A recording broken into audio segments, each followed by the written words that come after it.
വിദേശയാത്രയ്ക്കുള്ള തടസ്സം മാറാൻ എന്താണ് വഴിപാടുകൾ എന്നുള്ളതാണ്. വിദേശയാത്രയ്ക്ക് വേണ്ടി മാത്രമുള്ള തടസ്സം എന്ന് പറഞ്ഞ് ഒരെണ്ണം പറയാനൊക്കത്തില്ല.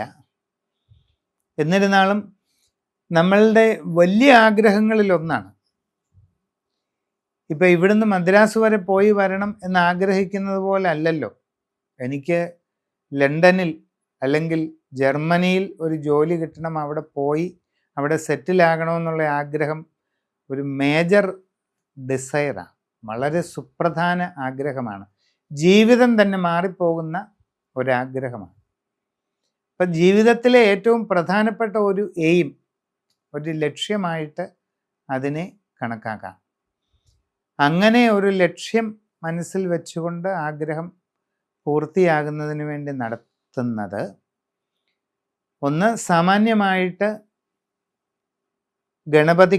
ഗണപതി ഭഗവാന് മോദകം, ഉണ്ണിയപ്പം തുടങ്ങിയ നിവേദ്യങ്ങൾ സമർപ്പിച്ചുകൊണ്ട് സമ്പൂർണമായ ഒരു പൂജ നടത്തുന്നത് നന്നായിരിക്കും. സുബ്രഹ്മണ്യസ്വാമി പ്രതിഷ്ഠയുള്ള മേജർ ക്ഷേത്രങ്ങളിൽ പഞ്ചാമൃതം അഭിഷേകം അഭീഷ്ടസിദ്ധിക്ക് വളരെ പ്രധാനമാണ്. അപ്പം ഇതൊക്കെ തന്നെയാണ് മുഖ്യമായിട്ടുള്ളത്.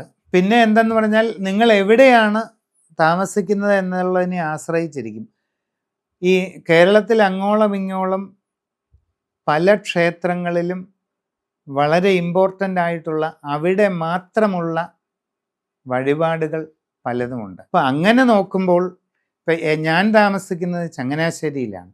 ഇവിടുത്തെ കാര്യം പറഞ്ഞാൽ തിരുവാഴപ്പള്ളി ഗണപതി ഭഗവാൻ, അവിടെ ഗണപതി അപ്പം എന്ന് പറഞ്ഞൊരു നേദ്യമുണ്ട്. വലിയ നെയ്യപ്പം, ഒരു പറ അരിപ്പൊടിയുടെ നെയ്യപ്പത്തിന് ഒരു പണം ഗണപതിയപ്പം നിവേദ്യം സമർപ്പിക്കുക എന്ന് പറയും. ഒരു പണം, അരപ്പണം എന്നീ കണക്കിലാണ് അവിടെ ഉള്ളത്. അത് ഈ മധ്യ തിരുവിതാംകൂറിൽ അറിയപ്പെടുന്ന ക്ഷേത്ര നിവേദ്യങ്ങളിൽ ഏറ്റവും പ്രധാനപ്പെട്ടതാണ് വാഴപ്പള്ളി ഗണപതിക്ക് ഒരു പണം ഗണപതിയപ്പം നിവേദ്യം സമർപ്പിക്കുക എന്നുള്ളത്. ഇതുപോലെയുള്ള വഴിപാടുകൾ വേണം വിദേശയാത്ര തടസ്സം മാറുന്നതിന് ചെയ്യേണ്ടത്.